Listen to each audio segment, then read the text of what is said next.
¿Qué tal, amigos, oyentes, televidentes, internautas, hermanos migrantes? ¿Cómo están ustedes? Esto es Un Café con JJ por la señal de Ecuador TV.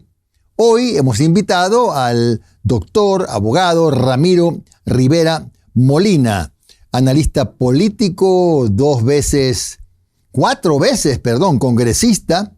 Ha publicado 2 libros de sus artículos. También fue concejal de Quito, presidente del Grupo El Comercio, catedrático de la Universidad de las Américas, ex vicepresidente del Congreso Nacional y además editorialista. Ramiro, muchas gracias por haber aceptado la invitación. Y lo primero que me gustaría consultarte es, Ramiro Rivera ya marcó su retiro de la política activa. Me refiero a eventuales candidaturas, etcétera. Jimmy, muchísimas gracias por esta oportunidad. Bueno, a mí me parece que el ser humano no deja de ser un ser político, ¿no? Uh-huh. Si por política se entiende como en verdad lo es así, los problemas comunes, el quehacer del día y no guardar la indiferencia ante los elementos que condicionan o perturban o alimentan o enriquecen la convivencia humana de todos los días. Yo he sido político, creo que sigo siendo político y sobre todo estudio la política. Claro. Ramiro, tú viviste 4 etapas diferentes en el Congreso Nacional, has sido concejal, y mi pregunta es, ¿tú ves una diferencia de los hoy asambleístas desde el periodo de la reforma constitucional versus quienes pasaron por el Congreso? Bueno, no soy justo al decir pasaron, algunos hicieron historia en el Congreso, versus de alguna manera la calidad de diputados, de legisladores que estuvieron en años anteriores. Me parece, Jimmy, que en la imagen del Parlamento y la imagen o en el imaginario que tiene la gente de la política tiene momentos y tiene edades. Yo me acuerdo, mi padre escuchaba por una radio transistor en los años 60 los discursos parlamentarios y era maravillado. Uh-huh. Pero sí, hay una frase, no sé quién la dijo, que siempre decía, este Congreso es muy malo y el próximo será peor. Uh-huh. Es decir, ¿qué pasa? Que de todas las funciones del Estado, la única función que tiene una vitrina ante la opinión pública, que tiene que se trasluce en sus bondades y en sus limitaciones, es el Parlamento. Pero sí creo que no hay que descuidar, me parece, y es mi impresión, que la política se ha ido empobreciendo mucho más. Tiene un desgaste, la gente tiene un cansancio, una apatía, y es lo que desde la sociología lo llaman esta crisis de legitimidad, esta crisis de representatividad o esta crisis de credibilidad. En efecto, creo que hay un empobrecimiento de la política con muchas excepciones, porque la realidad no es blanco y negro, no es día y noche. Creo que hay matices que debemos descubrirlos. ¿Y tú no crees que de alguna manera, Ramiro, la influencia de determinadas redes sociales un poco ha hecho que el trabajo que a lo mejor antes no se conocía, hoy sea prácticamente la comidilla? Todos sabemos de todos a toda hora del día, hasta cuando quieren los asambleístas que no se sepa. ¿No ha marcado eso a lo mejor una diferencia? Sí, sin duda, porque recordémonos la frase de José María Velasco Ibarra, ¿no? Dadme un balcón y seré presidente. Implicaba que la palabra, la magia de la expresión irradiaba, conmovía, enamoraba a los electores. Uh-huh. Luego vino, diríamos, la videopolítica de la que hablaba Giovanni Sartori, es decir, la importancia que tuvo la televisión, la relevancia que tuvo siempre los medios de comunicación, en especial la radio. Uh-huh. La prensa escrita menos, porque se decía que no hay periódico más antiguo que el periódico de ayer. Pero hoy, Jimmy, estamos viviendo la sociedad digital. Y la sociedad digital implica una información abrumadora, abultada, turbulenta, fugaz, inmediatista, donde todos los ciudadanos tienen la oportunidad de expresar sus ideas, buenas o malas. Y en consecuencia, la crisis de la política implica que antes el papel de mediación o de intermediación que tenían los líderes políticos o los partidos políticos ya no es necesaria. Porque un ciudadano no necesita que nadie le interprete el pensamiento, ni espera 12 horas o 24 horas para el periódico de mañana.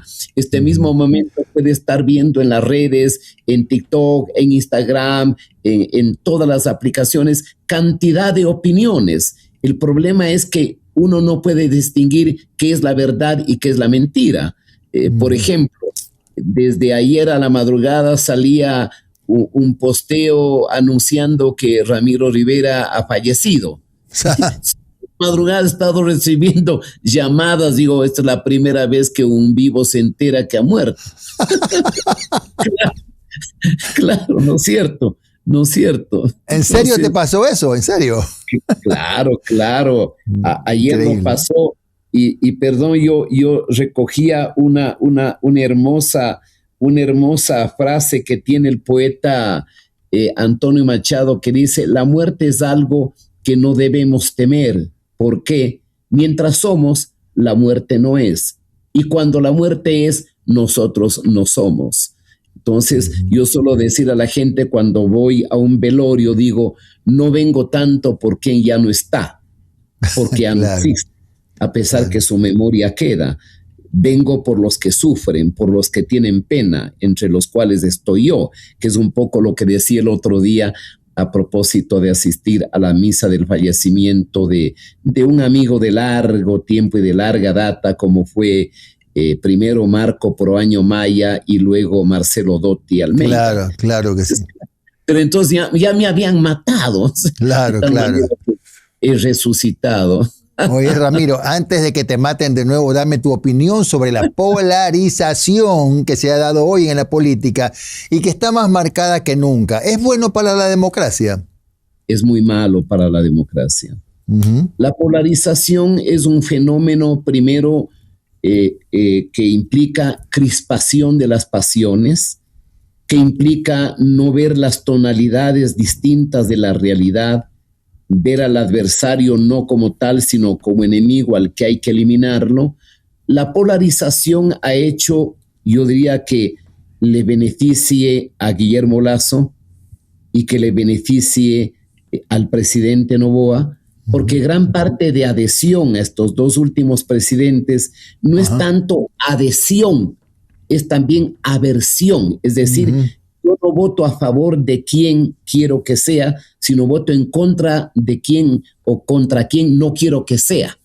Entonces, esta polarización me parece que va a persistir quizá para el 27 sin duda, a lo mejor para el 29, pero una democracia necesita abandonar y superar la polarización.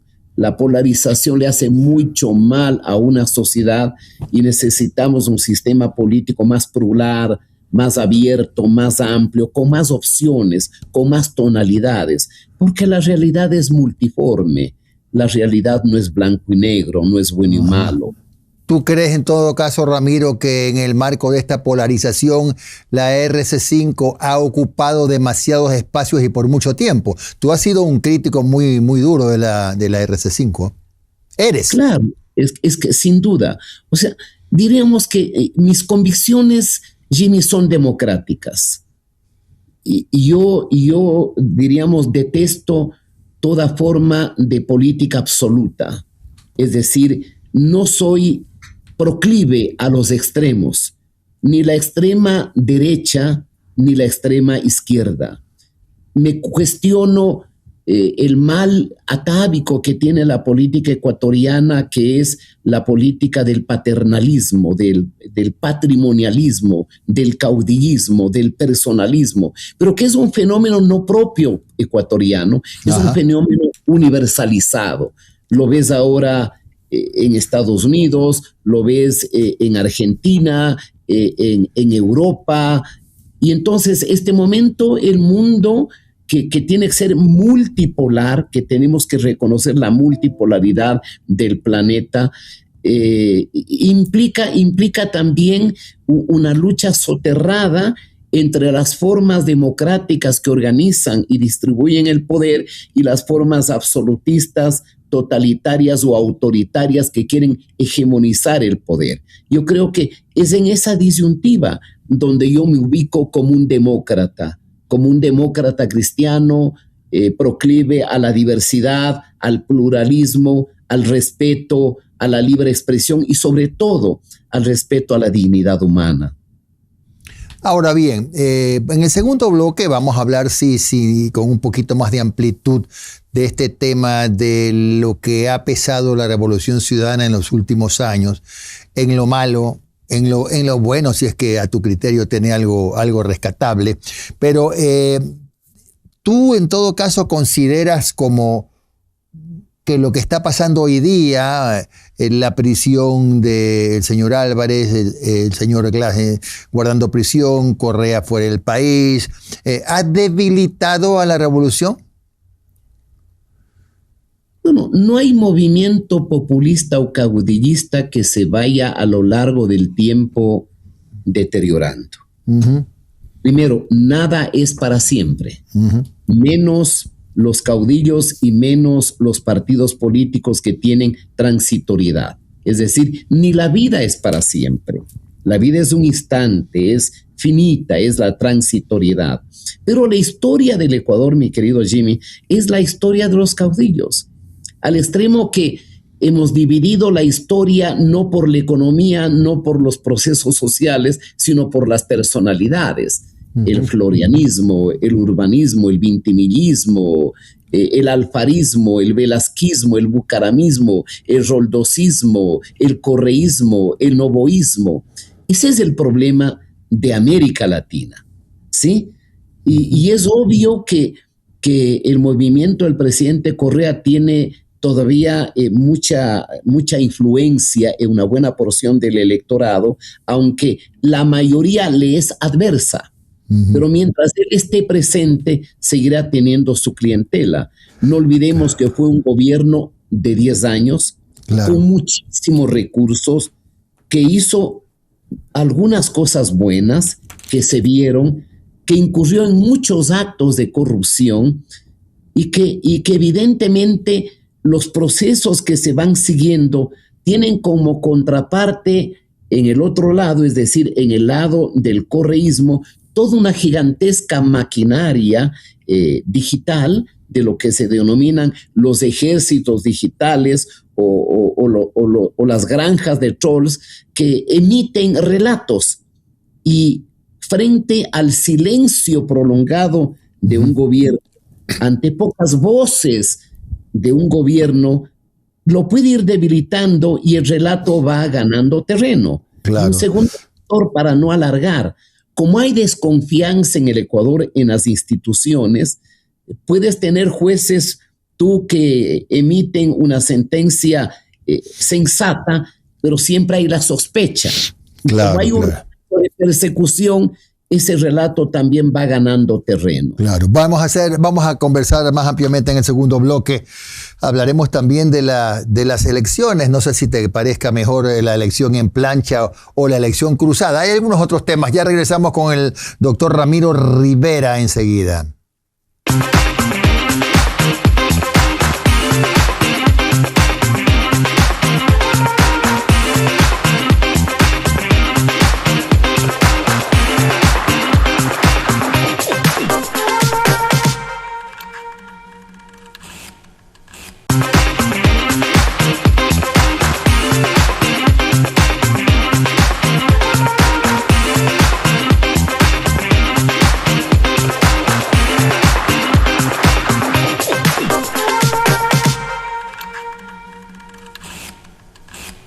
Bien, estamos de regreso con nuestro entrevistado, que es el doctor Ramiro Rivera Molina, analista político, ex concejal de Quito, 4 veces congresista, catedrático de la Universidad de las Américas, ex vicepresidente del Congreso Nacional.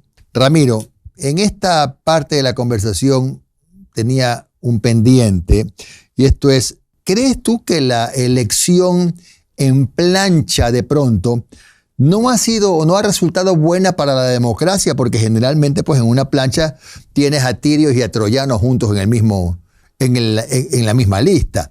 En cambio, en la elección entre listas, un poco por lo menos el ciudadano podía elegir, digámoslo así, a 1 o 2 de una lista, o 1, 2, 3 de otra lista. ¿Cuál es el mejor sistema? Si es que se puede hablar así.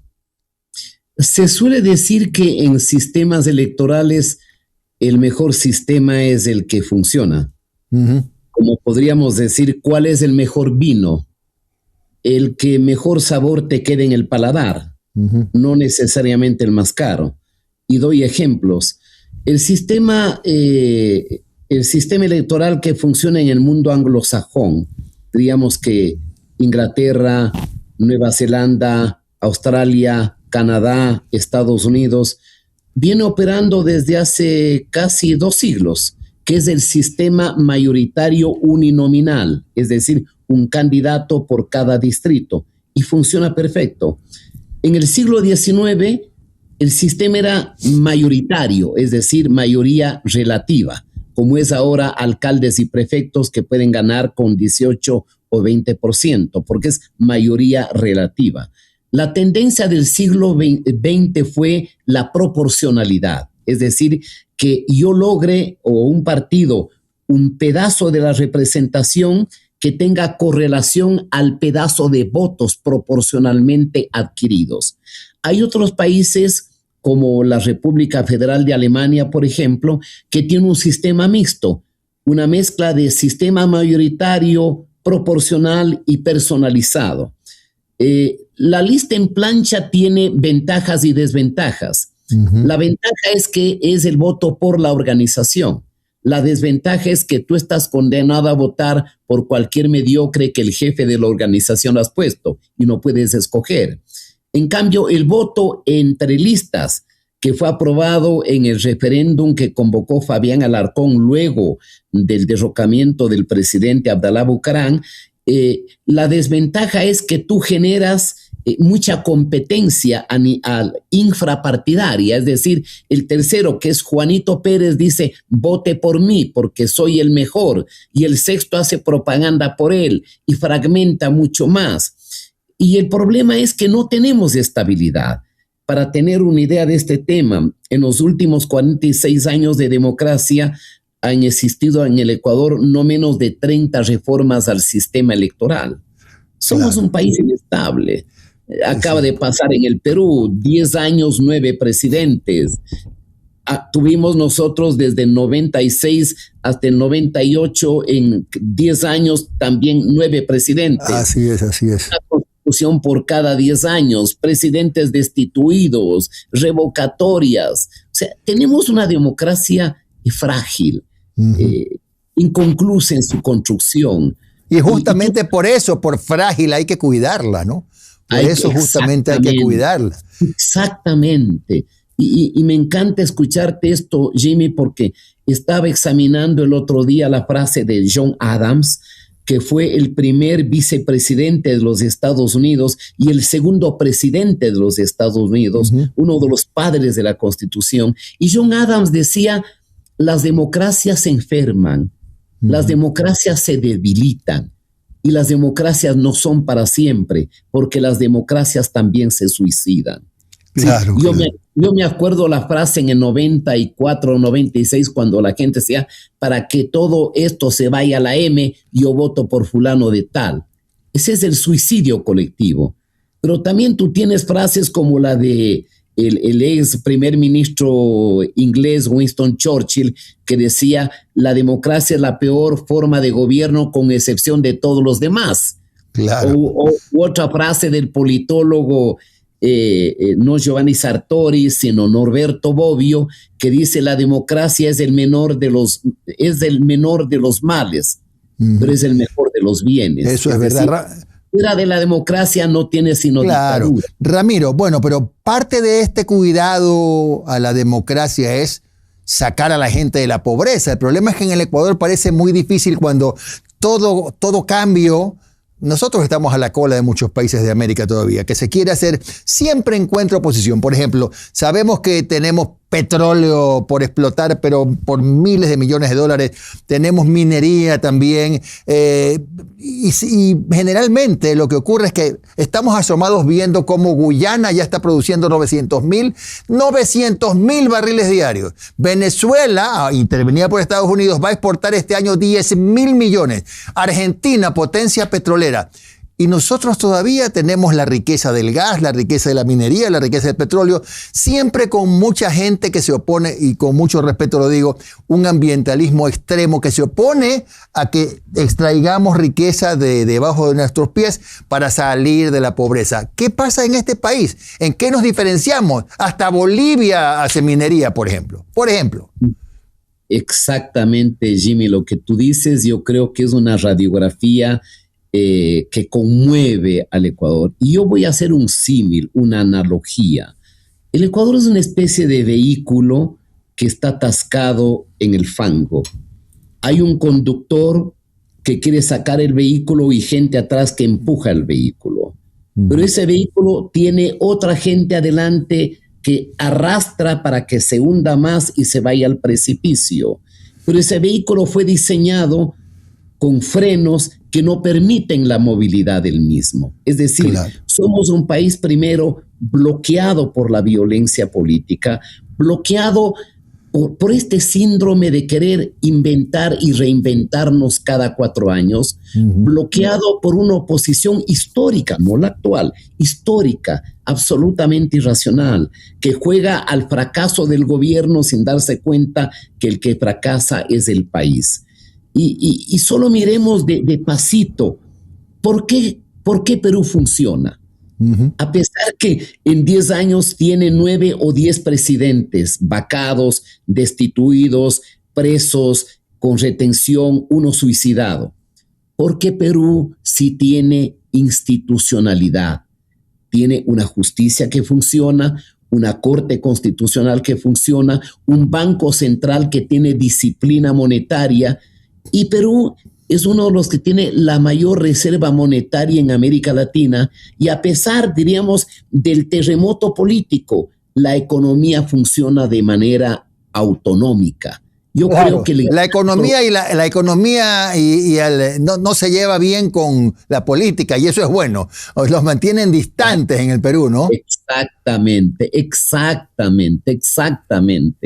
Es imposible que uno en Europa sepa quién es el ministro, quién es el comandante de la Fuerza Armada de Alemania. Y Alemania es un país que está preocupado por una eventual invasión rusa a finales de esta década. En Estados Unidos difícilmente se conoce cuál es el general de división mientras no haya intervención. Pero aquí la política lo contamina todo. La política quiebra todo, trastorna todo, en la medida en que la economía no tiene una autonomía. Y tú lo has dicho, unos quieren el Ecuador sin minería. Claro. Imposible. Sin petróleo. Sin gas. Sin inversión. Sin gas. Sin garantías. Sin arbitraje. Sin compromisos. Sin convenios. Es una locura. Y lo penoso, querido Jimmy, es que hoy Ecuador está solo por encima de Haití. Bolivia, que hace décadas lo veíamos por debajo del hombro, tiene más reservas, más mercado, más dinamismo económico que nosotros. ¿Tú crees, Ramiro, que es necesario renovarle el voto de confianza al presidente Noboa, que está de todas maneras peleando contra la corriente, ¿no? Es que yo creo que honestamente el presidente Noboa está jugándose todo contra la mayor amenaza que se cierne sobre el Ecuador y que atenta con su propia sobrevivencia, que es el fenómeno del crimen transnacional inédito. Y será imposible, Jimmy, que solo el Ecuador logre derrotar y vencer ese problema. No lo ha podido Perú en 5 décadas. En consecuencia, todo lo que viene haciendo el presidente Noboa con Estados Unidos, con la Unión Europea, con Israel, con transferencia de tecnología, con el bloque de seguridad, es reforzar ese combate. Y lo doloroso es que la polarización primaria, gregaria, salvaje de la política ecuatoriana no ha hecho posible que podamos entendernos al menos en 4 o 5 temas que deberían ser políticas de Estado. Fíjate que la paz con el Perú solo fue posible en un momento en que la sobrevivencia del Ecuador dependía ya de un día. Yo quisiera que algún momento se levante la reserva de los debates reservados que vivimos en el Parlamento antes de suscribir la paz con el Perú. Solo ese momento, aún ese momento hubo un partido que votó. Nunca los presidentes han dialogado. La única vez que los presidentes se reúnen y ni siquiera se dan la mano, se dieron fríamente, fue en la guerra del Cenepa, cuando los convocó el recordado presidente Sixto Durán Ballén. Y aquí no hay que satanizar. Yo creo que todos tenemos un grado de responsabilidad. No es que en el maniqueísmo de la política los unos son santos y los unos son buenos y los otros son malos y perversos. Voy a dar el ejemplo de lo que acaba de pasar en el Consejo de la Judicatura. Daría la impresión que fue una guerra de ángeles contra demonios. Así es. Ha sido una guerra entre demonios, unos peores que otros. Esa es la tragedia para el Ecuador. Muy bien, Ramiro. Qué pena que se nos acabó el tiempo. Habrá que hacer un programa más adelante para conversar un poco más. Fue el doctor Ramiro Rivera Molina, a quien le agradecemos y le mandamos un abrazo a la distancia. Muy amable, Ramiro. Jimmy, muchas gracias. Muchas gracias. Bueno, gracias. Con esto terminamos nuestra emisión de esta noche y volvemos con ustedes el día lunes a las 22 horas, como siempre en Un Café con JJ por Ecuador TV. Que tengan un excelente fin de semana.